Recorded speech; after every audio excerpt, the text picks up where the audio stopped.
CPL Quiz 7. This quiz had multiple parts to it. Number 1. Although no criminal action against a person has been commenced in any court, a person may be compelled to appear in a local criminal court or the youth part of Superior Court for arraignment upon an accusatory instrument to be filed therewith at or before the time of his appearance by, and the choices here were a summons, a warrant of arrest, a Superior Court warrant of arrest, or an arrest without a warrant. So it tells us that the accusatory instrument has not yet been filed when the person is being compelled to appear. So we know right away we can eliminate a summons and a warrant of arrest when the accusatory instrument has yet to be filed. So the difference between the question in number 1 and number 2 is that the accusatory instrument has been filed already in the question of number 2. So in number 2, we're looking for the opposite. When the accusatory instrument's been filed, we are looking for a summons or a warrant of arrest. And that was choice B, so that's what the answer is. The difference between a warrant of arrest and an arrest without a warrant is the accusatory instrument's status. Has it been filed, or has it not been filed? Okay, so the answer to that was choice B. Also, please note that even though they're saying the youth part for the Superior Court, it says a warrant of arrest, not a Superior Court warrant of arrest in this section. Number 3, here we have a study question. All 3 of them are true. The answer is A, 1, 2, and 3, so let's read them. 1, when a criminal action charging a crime is filed in a local criminal court or a youth part of Superior Court other than New York City Criminal Court, a copy of the accusatory instrument shall be promptly transmitted to the appropriate DA upon or prior to the arraignment of the defendant on the accusatory instrument. And the reason why that's not true in New York City is because in New York City, the district attorney is the one drafting the accusatory instrument. So there would be no need for that. 2, if a police or peace officer is a complainant or the filer of a simplified information or has arrested the defendant, such officer or agency shall transmit a copy of the accusatory instrument to the district attorney. Police officer just transmitted a copy of the ticket that he wrote, the simplified information. In all other cases, other than the situation above, the clerk of the court shall transmit a copy of the accusatory instrument to the appropriate district attorney. So in all of this stuff that we're talking about is for courts outside New York City. And the answer is A, 1, 2, and 3. 2, 20.10, a process issued by a local criminal court directing a police officer to arrest a defendant designated in an accusatory instrument filed with such court and bring him to court. Now, this one did not tell you he was being brought to court for arraignment. It just said it was to arrest a defendant designated in an accusatory instrument. So the thing is, if this had the choice of bench warrant, you could conceivably have chosen that. But since it wasn't on there, the answer has to be warrant of arrest because the accusatory instrument has been filed and we're talking about an arrest. 2, the sole function of a warrant of arrest is to achieve a defendant's appearance in court for the purpose of arraignment. So answer is B, arraignment. Warrant of arrest equals arraignment and accusatory instruments already been filed. 3, select the false statement regarding warrants of arrest. A warrant of arrest may only be issued by the local criminal court or youth part of Superior Court with which the underlying accusatory instrument has been filed, and it may be returnable in such court only. Is true. Now, B is also true. A warrant of arrest may be issued to a classification of police officers or 2 or more classifications of police officers, as well as to a designated individual police officer or officers. So that's also true. Now, C is the one that's false because multiple copies of a warrant may be issued. D, if the defendant's name is unknown, the warrant of arrest may instead display any name or description by which he can be identified with reasonable certainty. And that's also true. So the answer was C. Number 4, which of the following must be contained in a warrant of arrest? And the answer to this is C. So let's read it. The name of the issuing court, the date of the issuance of the warrant, the title of the offense charged in the underlying accusatory instrument, the name of the defendant to be arrested, the police officer to whom the warrant is addressed, and a direction that such officer arrest the defendant and bring him to court. So I would just read that a couple of times. So number 5, when a criminal action has been commenced in a local criminal court or youth part of the superior court by the filing therewith of an accusatory instrument other than a simplified traffic information against a defendant who has not yet been arraigned and has not yet come under the control of the court with respect thereto, such court may, under certain circumstances, issue a warrant of arrest for such defendant. You cannot issue a warrant of arrest for a simplified traffic information. 6, the main difference between a bench warrant and a warrant of arrest is that a warrant of arrest is meant to secure the defendant's appearance for the purpose of arraignment, and that a bench warrant is meant to secure a defendant's appearance for a purpose other than arraignment. So anything other than arraignment is a bench warrant, arraignment, warrant of arrest. And again, we're talking about local criminal courts here. 7, select the false statement regarding warrants of arrest. So I'm just going to read all of the statements that are true. The answer was A. That is the one that's false. Okay. A warrant of arrest, so this is B, this is true. A warrant of arrest may be issued by a local criminal court with which the underlying accusatory instrument has been filed, and it may be made returnable in such issuing court only. C, if a particular town court is unavailable at the time an accusatory instrument is sought to be filed and warrant obtained, such accusatory instrument may be filed with the town court of any adjoining town of the same county. D, if a particular town court is unavailable at the time the accusatory instrument is sought to be filed and the warrant obtained, such accusatory instrument may be filed with the town court of any adjoining town of the same county. So I really wanted you to know that that was true, and that's why it's listed as the choice twice. I'm gonna have to fix that if I ever do this again. E, the local criminal court or courts or youth part of superior court with which any particular accusatory instrument may be filed for the purpose of obtaining a warrant of arrest are determined generally by the provisions of CPL 100.55 or 100.60 of this title. And that's also true. Wouldn't waste my time memorizing that. It was just in here. Okay, so for number 8, this is a little convoluted. What I'm going to do is just go over the stuff that's true. I'm going to read out of the book, and I'm not going to even look at the question. I just want you to know these things that I'm going to read out of the book. A town court, village court, or city court which issues a warrant of arrest may attach thereto a duplicate copy of the underlying accusatory instrument. If one or more duplicate copies of the warrant are issued, such court may attach as many copies of such accusatory instrument to copies of such warrant as it chooses. In any case where a defendant is arrested upon such warrant of arrest and brought before a different local criminal court than the town, village, or city court where the warrants are returnable, a copy of the accusatory instrument constitutes a valid basis for arraignment. In conjunction with that, there is a rule that says upon arresting a defendant for an offense other than a felony pursuant to a warrant of arrest in a county other than where the warrant's returnable or one adjoining it, the police officer must inform the defendant that he has a right to appear before a local criminal court of the county of arrest for the purpose of being released on his own recognizance or having bail fixed. This is where we have the crazy 2-hour rule. The defendant can be held for 2 hours for the purpose of delivering him to the custody of the officer by whom he was delegated to execute such warrant. Otherwise, then the delegated officer must inform the defendant that he has a right to appear before a local criminal court in the county of arrest. A warrant of arrest may be addressed to any police officer whose geographical area of employment embraces either the place where the offense was allegedly committed or the locality of the court by which the warrant is issued. So for question 8, so far, you should have come to the conclusion that choice A is false because it says that when a duplicate warrant is issued, the court can attach as many copies of the accusatory instrument as it chooses. And you should have got choice B true, because the copy of the accusatory instrument constitutes a valid basis for arraignment.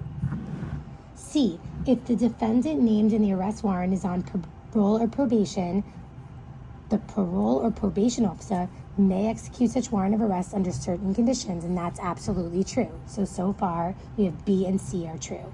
D, a warrant of arrest must be addressed to a police officer whose geographical area of employment embraces the place where the offense was allegedly committed. And that is also untrue because it clearly says that's in 120.50, and it says a warrant of arrest may be addressed to any police officer whose geographical area of employment embraces either the place where the offense was allegedly committed or the locality of the court by which the warrant is issued. Now, the one about the probation was in 120.55, and it says a warrant of their arrest may be executed by a parole or probation officer when authorized by the probation director within their geographical area of employment if the defendant is on probation or under the supervision of the State Department of Corrections and Community Supervision. When you see the State Department of Corrections and Community Supervision, so when they're being supervised by that thing, they're on parole. Quiz 7 Part 3, 120.60. A police officer to whom a warrant of arrest has been addressed may delegate another officer to execute such warrant as his agent when, and then you needed all three of these. 1, he has reasonable cause to believe that the defendant is in a particular county.